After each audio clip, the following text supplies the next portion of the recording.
வணக்கம். ஸ்ரீ காளியம் சரணம். ஸ்ரீ காளியம்னே போற்றி.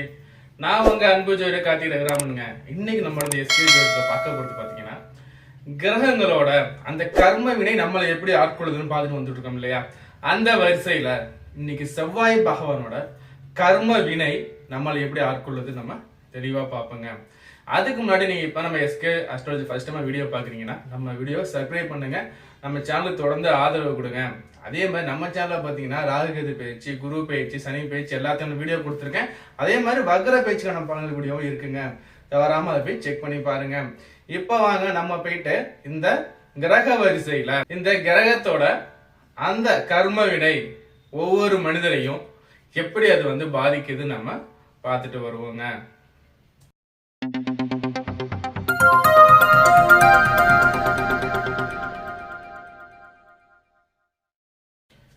செவ்வாய் பகவான். இந்த செவ்வாய் பகவான் பாத்தீங்கன்னா நம்ம எல்லாருக்குமே தெரிஞ்சது சகோதரக்காரகன் சொல்லுவோம். அதே மாதிரி ஒரு சக உதிரக்காரகன் சொல்லுவோம்.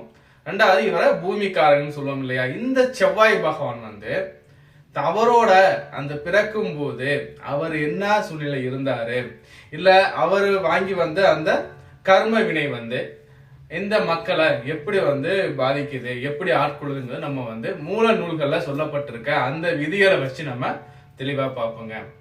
இப்ப இந்த செவ்வாய் பகவான் பிறக்கும் போது அவர் சில கஷ்டங்களை ரொம்ப அதிகமாவே பட்டுட்டு வந்திருக்காரு. அப்போ அந்த செவ்வாயோட காரகத்துவத்துல நம்ம பிறப்பெடுக்கும் போது அந்த பாதிப்பை நம்மளும் ஃபேஸ் பண்றதுக்கான வாய்ப்புகள் அதிகப்படியா ஏற்படுத்தி கொடுக்கும் இந்த காலகட்டம்ங்க. அதாவது செவ்வாய் பகவான் பாத்தீங்கன்னா பரத்ராஜ் முனிவருக்கும் அந்த தேவ கன்னிகைன்னு சொல்லக்கூடிய அழகான ஒரு பெண்ணுக்கும் பிறந்தவர் தான் இந்த செவ்வாய் பகவான்ங்க. இந்த பரத்ராஜ் முனிவருக்கும் தேவ கன்னிகைக்கும் பிறந்த இந்த செவ்வாய் பகவான் பிறக்கும் போது என்ன நடக்குதுன்னு பாத்தீங்கன்னா, இந்த முனிவர் தவத்துக்காக பிறந்தவனே குழந்தைய விட்டு போயிடுறாரு. அதே மாதிரி அந்த தேவ கன்னிகையும் நம்ம ஒரு ரிஷியோட ஆசையை நம்ம நிறைவேற்றி வச்சிருக்கோங்கிற நினைப்புல அந்த பிள்ளைய பார்க்காம அவங்களும் தேவலோகத்துக்கு போயிடுறாங்க. அப்போ இந்த பூமியில தனித்து விடப்பட்ட அனாதையா விடப்பட்ட அந்த செவ்வாய் பகவானை பூமி தாய் தன்னோட மகனா வளர்த்து ஆளாக்கி விடுறாங்க. அதாவது பிறந்த போதே, அதாவது பிறக்கும் போதே தாய் தந்தையரால் கைவிடப்பட்டவர் தான் இந்த செவ்வாய் பகவான். அது எப்படி சார்னா, இந்த செவ்வாய் பகவான் உத்திராட நட்சத்திரத்துல செவ்வாய்க்கிழமை அன்னைக்கு பிறப்பெடுக்கிறார். அப்போ செவ்வாய்க்கிழமையில ஒரு குழந்தை பிறக்குது. அன்னைக்கு உத்திராட நட்சத்திரமும் இருக்கு. அதாவது உத்திராட நட்சத்திரத்துல செவ்வாய்க்கிழமையில ஒரு குழந்தை பிறக்குதுன்னா அது பார்த்தா இந்த செவ்வாயோட காரகத்துவத்தை கையில் எடுக்குங்க. செவ்வாய்க்கிழமை அன்னைக்கு செவ்வாயோட அந்த கிழமையில பிறக்கும் போது கூட உத்திராட நட்சத்திரம். சார் எனக்கு செவ்வாய்க்கிழமை எப்படி சார்? அதாவது செவ்வாய்க்கிழமைனா சூரிய உதயமாகுது பாத்தீங்களா, அதுதான் அந்த நாளோட தொடக்க நாள். அதாவது செவ்வாய்க்கிழமை காலையில 6:10க்கு சூரியன் உதிக்குதுன்னா அந்த 6:10 தான் செவ்வாய்க்கிழமையோட தொடக்க நேரம். மறுநாள் காலையில 6 மணிக்கு சூரியன் மறு உதயமாகுது பாத்தீங்களா, அது வரையில், அதாவது 6 மணிக்கு தொடங்கி 6 மணிக்கு முடியுது பாத்தீங்களா, அதுதான் ஒரு நாளோட கணக்கு. இல்ல சார் நைட்டு 12 மணிக்கு மேல டேட் மாறுது சார்னா அது ஜோதிட முறை அல்ல. ஜோதிட முறைப்படி, தமிழ் முறைப்படி சூரிய உதயம் நீங்க இருக்கின்ற பகுதியில எத்தனை மணி எத்தனை நிமிஷம் சூரிய உதயம் ஆகுதோ அதான் நாளோட தொடக்கம். மறுநாள் காலை சூரிய உதயம் எப்போ வருதோ அது வரையில் ஒரு நாள் கணக்கு. சோ இந்த 24 மணி நேரத்துல இந்த செவ்வாய்க்கிழமையோட பகுதிக்குள்ள உத்திராட நட்சத்திரத்துக்குள்ள ஒரு குழந்தை பிறக்குதுன்னா அந்த குழந்தை செவ்வாயோட காரகத்துவத்தை பிறக்குங்க. எப்படி சார்? அதாவது இந்த செவ்வாய் எப்படி தனித்து விடப்பட்டாரோ அதே மாதிரி அந்த பிறப்பெடுக்கும் குழந்தையும் பாத்தீங்கன்னா பெற்றோரால் கைவிடக்கூடிய நிலையை அதிகப்படியா பெற்றிருக்குங்க. மாற்று தாய்கிட்டயோ இல்ல மாற்று தந்தை கிட்டயோ வளர சூழ்நிலை ஏற்படுங்க. இல்ல இந்த குழந்தை பிறந்தவன நல்லா போயிட்டு குடும்பத்துல ஒரு விரிசல் ஏற்பட்டு தாயும் தந்தையும் பிரிந்து வேற இடத்துக்கு போயிடுவாங்க. இந்த பிள்ளை வேற ஒருத்தர்கிட்ட வளர்றதுக்கான சூழ்நிலைய அந்த காலகட்டம் அந்த குழந்தைக்கு அமைத்து கொடுக்குங்கிறது புராண இலக்கியத்துல சொல்லக்கூடிய ஒரு மரபுங்க. அதாவது இந்த செவ்வாய் பகவான் அங்காரகன் இவர் எப்போதும் பாத்தீங்கன்னா ஒரு வேகத்தோட இருக்கக்கூடியவர். ரிஷியோட பிள்ளை இல்லையா, அப்ப இவரோட வீரியம் எப்படி இருக்கும்? அதிகமா இருக்கும். அதே மாதிரி இந்த செவ்வாய்க்கிழமைகள்ல அந்த உத்திராட நட்சத்திரத்தில் பிறக்கக்கூடிய குழந்தைங்களுக்கு எப்பவுமே பாத்தீங்கன்னா தாய் தகப்பனால் கைவிடக்கூடிய நிலை, சகோதரரிடத்துல எப்பவுமே பிரச்சனை, தீராத பகை, வில்லங்க நிலத்தை வாங்கிட்டு பிரச்சனை உள்ள இடத்த வாங்கிட்டு அதை எப்பவும் மாட்டிக்கிட்டே முழிக்கிற சூழ்நிலை, காலதாமதமான திருமணத்தை ஏற்படுத்தி தர்றது, எந்த ஒரு வேலையிலையுமே ஒரு பாசிட்டிவ் தாட் இல்லாம எந்த ஒரு வேலை செஞ்சாலுமே அதுல ஒரு திருப்தி அற்ற சூழ்நிலையை ஏற்படுத்தி கொடுக்கறது, எப்பவுமே பாத்தீங்கன்னா ஒரு தவறான முடிவை எடுத்துட்டு அதில் மாட்டிக்கிட்டு முடிக்கிற சூழ்நிலையை இந்த செவ்வாயோட காரகத்துவம் ஏற்படுத்தி கொடுக்குங்க. செவ்வாயினாவே எப்பவுமே சகோதரன் பகையிடுவார். பெற்ற தாய் தந்தை விட்டுட்டு போற சூழ்நிலையை இந்த காலகட்டத்தை இந்த இடைப்பட்ட நேரத்தில் பிறக்கின்ற குழந்தைகளுக்கு ஏற்படுங்க. இப்ப உதாரணத்துக்கு நல்லா குடும்பம் நல்லா அனுநியமா போயிட்டு இருக்கும், குழந்தை பிறக்கும். அந்த குழந்தைங்கிறது பாத்தீங்கன்னா இந்த செவ்வாய்க்கிழமை இந்த உத்திராட நட்சத்திரத்துல பிறக்குதுன்னா அப்போ அந்த தாய் தந்தையும் பார்த்தீங்கன்னா ஏதோ ஒரு பிரச்சனை பிரிஞ்சிருவாங்க. இந்த குழந்தை பாத்தீங்கன்னா ஒரு வேற்று தாய்கிட்டையோ இல்ல வேற்று தந்தை கிட்டையோ இல்ல வேற உறவினர்கிட்டையோ வளர சூழ்நிலையை இந்த அமைப்பு ஏற்படுத்தி கொடுக்குங்க.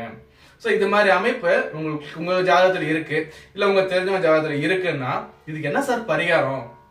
அதாவது எப்பவுமே ஒரு கிரகத்தோட ஆக்குபைகள் நம்ம வர்றோம், இந்த பாதிப்பு நம்ம வர்றோம்னா அது நம்ம எப்படி நம்ம சரி கட்டணும்னு பார்த்தா அந்த கிரகத்தோட அதிதேவதைன்னு ஒண்ணு இருக்கும் இல்லையா, அந்த அதிதேவதை நம்ம தொடர்ந்து வழிபட்டு வரும்போது நம்ம அதோட பாதிப்புல நம்ம வெளில வரலாங்க. அப்போ இந்த செவ்வாய் பகவான் அதிதேவதை யாருன்னா முருக பகவான் மற்றும் ருத்ரன்.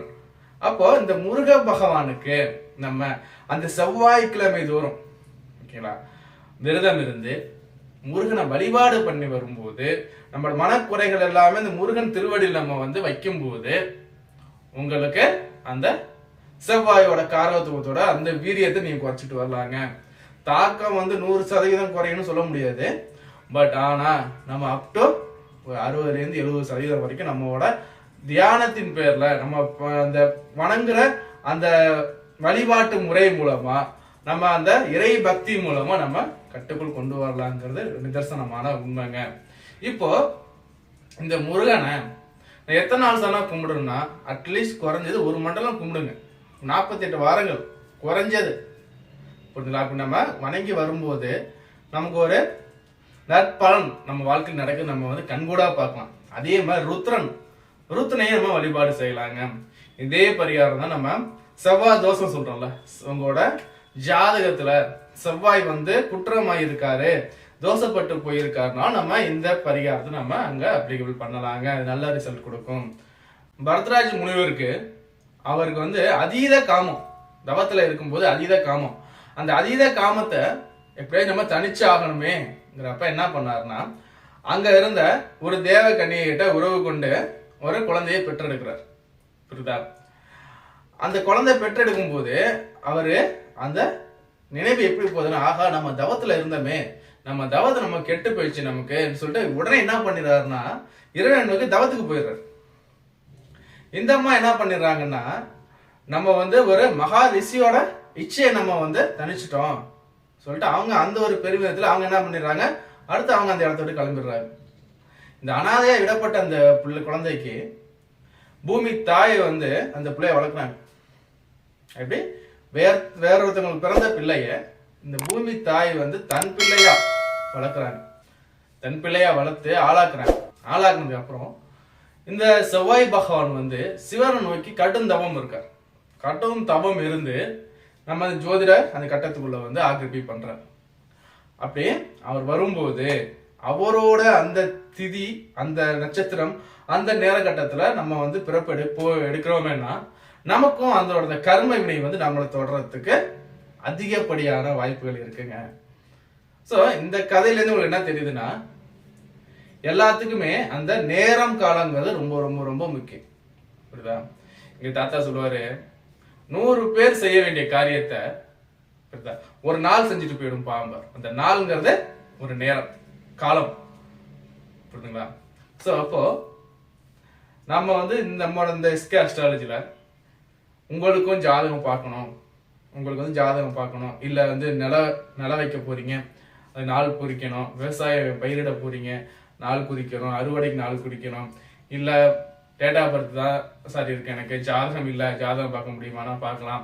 இல்லை எனக்கு டேட்டா பர்த் எதுவுமே தெரியாது சார், நேம் மட்டும் தான் சார் இருக்குனாலும் நம்ம அதை வச்சும் நம்ம ஜாதகம் பார்த்து பார்க்க சொல்ல முடியும். இது மாதிரி உங்களுக்கு ஜாதகம் சம்பந்தமாக என்ன டவுட் இருந்தாலும் நமக்கு ஸ்கிரீன்ல இருக்க நமக்கு டேரக்டா கால் பண்ணுங்க. அதே மாதிரி உங்களுக்கு ஆன்லைன் கன்சல்டன்சி வேணும்னாலும் நமக்கு டேரக்டா நீங்க வீட்டுல இருந்தபடியே அங்க இருக்க நம்பருக்கு நீங்க கால் பண்ணீங்கன்னாவே நாங்க உங்களுக்கு தொடர்பு கொண்டு பேசுவோங்க.